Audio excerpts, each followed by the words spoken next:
Olá pessoal, voltando aqui para mais um estudo do livro de Apocalipse.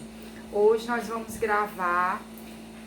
estudar, aliás, o capítulo 2, certo? Lembrando que nós estamos lendo na versão NVT, que é a nova versão transformadora. Você que não tem essa versão, você pode colocar na internet lá. Você coloca capítulo 2 de Apocalipse na versão NVT, que já vai aparecer para você, certo? Você que é inscrito no canal, tem um sinozinho ali. Logo quando você se inscreve, tem o nome inscrever-se. Quando você se inscreve, aí aparece um sinozinho, um sininho, perdão. Você vai lá nesse sininho, quando você apertar vai aparecer algumas opções, você coloca para todas, porque quando eu enviar os próximos estudos, você já vai saber que o vídeo já está disponível, certo? E nas descrições desse vídeo, na descrição desse vídeo eu vou colocar também, porque nós vamos ler cada versículo que nós fomos lendo. O livro de Apocalipse, por ser um livro cheio de simbologia, eu vou estar fazendo alguns comentários de alguns versículos só. Aqueles versículos que tem símbolos, que tem coisas que é mais difícil para compreensão, eu vou estar lendo os comentários da Bíblia de estudo, a Bíblia de aplicação pessoal, certo? Que é da Almeida, Revista e Corrigida. Então, esses comentários desses versículos que merece mais uma compreensão, eu vou estar colocando na descrição desse vídeo. Vamos começar? Hoje é o estudo do capítulo 2 do livro de Apocalipse. São 29 versículos. Se eu ver que o vídeo vai ficar muito demorado, eu vou gravar de 2 vezes, tá certo? Para que a gente não tenha vídeos muito extensos e se torne cansativo. Eu quero que seja um estudo prazeroso para mim e para você. Amém? Vamos lá. Capítulo 2 de Apocalipse, versículo 1. Escreva esta carta ao anjo da igreja em Éfeso. Esta é a mensagem daquele que segura na mão direita as 7 estrelas, daquele que anda entre os 7 candelabros de ouro. Versículo 2. Sei de tudo que você faz, vi seu trabalho árduo e sua perseverança, e sei que não tolera os perversos. Examinou as pretensões dos que se dizem apóstolos, mas não são, e descobriu que são mentirosos. Sofreu por meu nome com paciência sem desistir. Contudo, tenho contra você uma queixa. Você abandonou o amor que tinha no princípio. Algumas versões vão dizer: tenho contra você uma queixa. Você abandonou seu primeiro amor, que é as primeiras obras, né? Lembrando que este capítulo, esses versículos que nós estamos lendo, é a carta que Paulo escreveu para a igreja de Éfeso, né? Aqui ele está dizendo, Deus está dizendo que viu a perseverança deles, viu o lado bom, porém há uma queixa contra essa igreja, né? Que eles abandonaram o primeiro amor. O versículo 5 diz assim: veja até onde você caiu. Arrependa-se e volte a praticar as obras que no início praticava. Do contrário, virei até você e tirarei seu candelabro de seu lugar entre as igrejas. Fazendo um comentário, esse versículo 5, né? A Bíblia de aplicação pessoal diz: para Jesus tirar o candelabro do lugar, significa que a igreja teria deixado de ser efetiva. Assim como os candelabros do templo, com seus 7 braços, produziam a iluminação necessária para que os sacerdotes pudessem enxergar, as igrejas devem produzir luz para as comunidades que estão ao seu redor. Jesus preveniu-as que sua luz poderia se extinguir, ou seja, se acabar. De fato, o próprio Jesus extinguirá qualquer luz que não cumprisse os seus propósitos. A igreja em Éfeso precisava arrepender-se de seus pecados. Então, quando Jesus disse que tirará o candelabro, porque... E ele faz mais essa comparação, né? Ele diz que a igreja, ela é luz que ilumina onde ela chega. Então, uma vez essa luz não iluminando, o que acontece, né? Então, a igreja precisava se arrepender dos seus pecados para que Deus não viesse e não tirasse o que ele prometeu tirar, o candelabro. O versículo 16 diz: mas há isto a seu favor: você odeia as obras dos nicolaítas, como eu também odeio. Um comentário a esse versículo 6, né, é que os nicolaítas eram crentes que contaminavam sua fé pelo prazer das práticas dos pecados. Então, Deus viu também outro lado bom dessa igreja de Éfeso, que eles não estavam a favor desses crentes que estavam contaminando a fé dos outros. O versículo 7 diz: quem tem ouvidos para ouvir, ouça o que o Espírito diz às igrejas. Ao vitorioso darei o fruto da árvore da vida, que está no paraíso de Deus.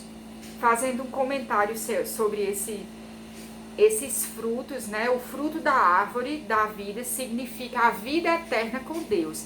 Então, para aqueles que permanecerem firmes até o fim, herdará a vida eterna com Deus. Agora nós vamos para o versículo 8, que é mensagem à igreja em Esmirna. Olha só o que Deus fala a essa igreja. Escreva esta carta ao anjo da igreja em Esmirna. Esta é a mensagem daquele que é o primeiro e o último, que esteve morto, mas agora vive. O 9. Conheço suas aflições e sua pobreza, mas você é rico. Sei da blasfêmia dos que se opõem a você. Eles se dizem judeus, mas não são, pois a sinagoga deles pertence a Satanás. Um comentário a esse 9 é: a sinagoga de Satanás significa judeus que estavam servindo aos propósitos de Satanás. O versículo 10 diz: não tenha medo do que estáis prestes a sofrer. O diabo lançará alguns de vocês na prisão, a fim de prová-los, e terão aflições por 10 dias. Mas se você permanecer fiel, mesmo diante da morte, eu lhe darei a coroa da vida. E fazendo um comentário aqui, né, sobre esses 10 dias, o que significa ele? Os 10 dias representa que a perseguição tem um prazo de início e de fim. E Deus tem um controle total da situação. O versículo 11 diz: quem tem ouvidos para ouvir, ouça o que o Espírito diz às igrejas. Quem for vitorioso não sofrerá o dano da segunda morte. A segunda morte é a separação eterna do homem com Deus, né? Tem até um versículo que diz assim: por que temeis ao homem que só pode matar o corpo? É mais ou menos isso. Não me lembro ao certo desse versículo, mas diz assim: por que teme ao homem se este só mata o corpo? Nós devemos temer a Deus, que Deus é quem dá a segunda morte, que é a morte do Espírito, que é a morte da separação eterna dele, do homem com Deus, né? E aí nós vamos entrar no versículo 12, que é a mensagem à igreja de Pérgamo. Diz assim: escreva esta carta ao anjo da igreja em Pérgamo.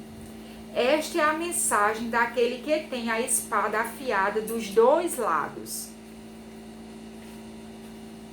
Lembrando que a espada afiada, né, que sai da boca de Jesus, representa a força e o poder da sua palavra.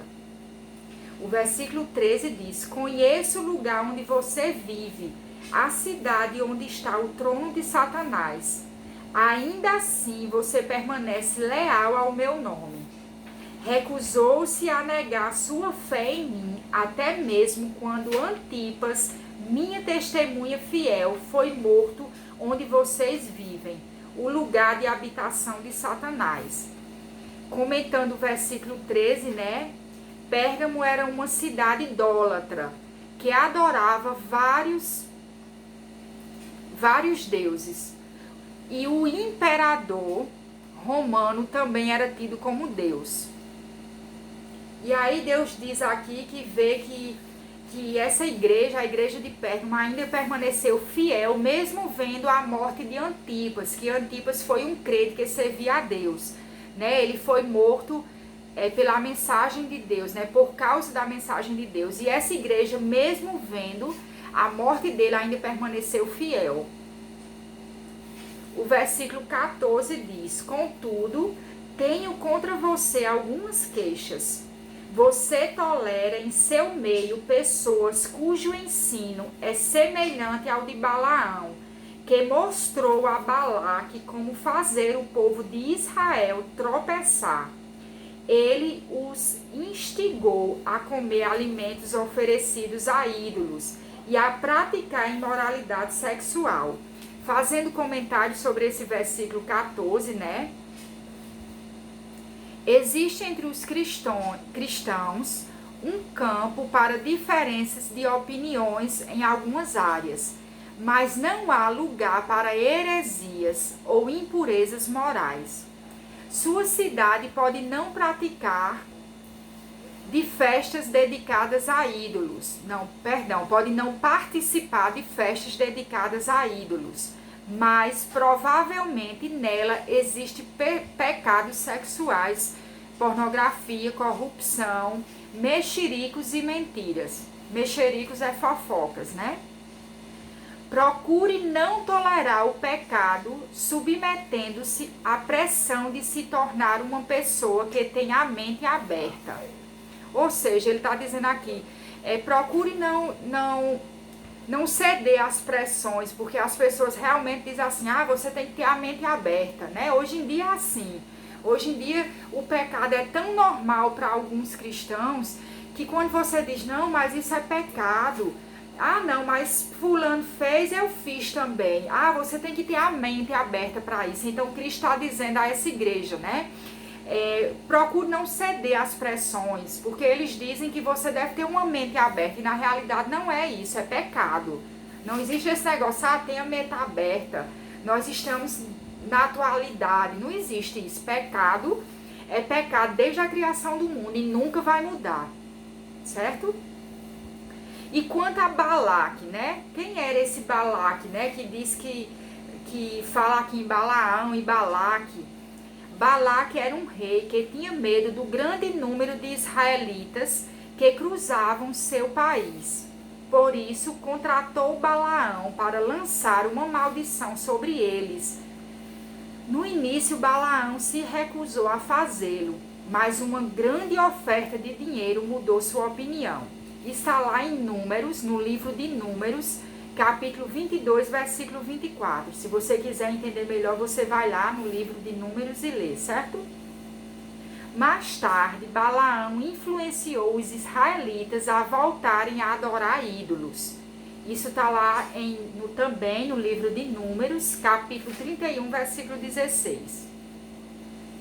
Vê também 2 Pedro, capítulo 2, versículo 15. Judas, capítulo 1, versículo 11. Você lê para você entender melhor, certo? Aqui Cristo está repreendendo a igreja por tolerar aqueles que, como Balaão, levaram as pessoas para longe de Deus. Ou seja, Balaque era um rei que tinha medo por conta do crescimento dos israelitas. Deus ele estava sobre Israel, né? Ele estava abençoando Israel e Israel cresceu numerosamente. Então Balaque tinha medo desse crescimento. Então chamou Balaão para que Balaão ele proferisse palavras de maldição contra Israel. E Balaão no início negou, só que quando foi-lhe proposto um valor muito alto em dinheiro, ele acabou cedendo. E aqui diz que Balaão ele fez com que alguns israelitas voltassem a adorar outros deuses. Então Deus ele estava fazendo com que essa igreja se acordasse contra isso, contra essa prática, que não entrasse na conversa de alguns Balaãos, né, que tem por aí, para que não cedesse à idolatria, certo? Nós já estamos com 15 minutos, né, de estudo, então eu vou parar para nós continuarmos no versículo 15 em outro vídeo, tá bom?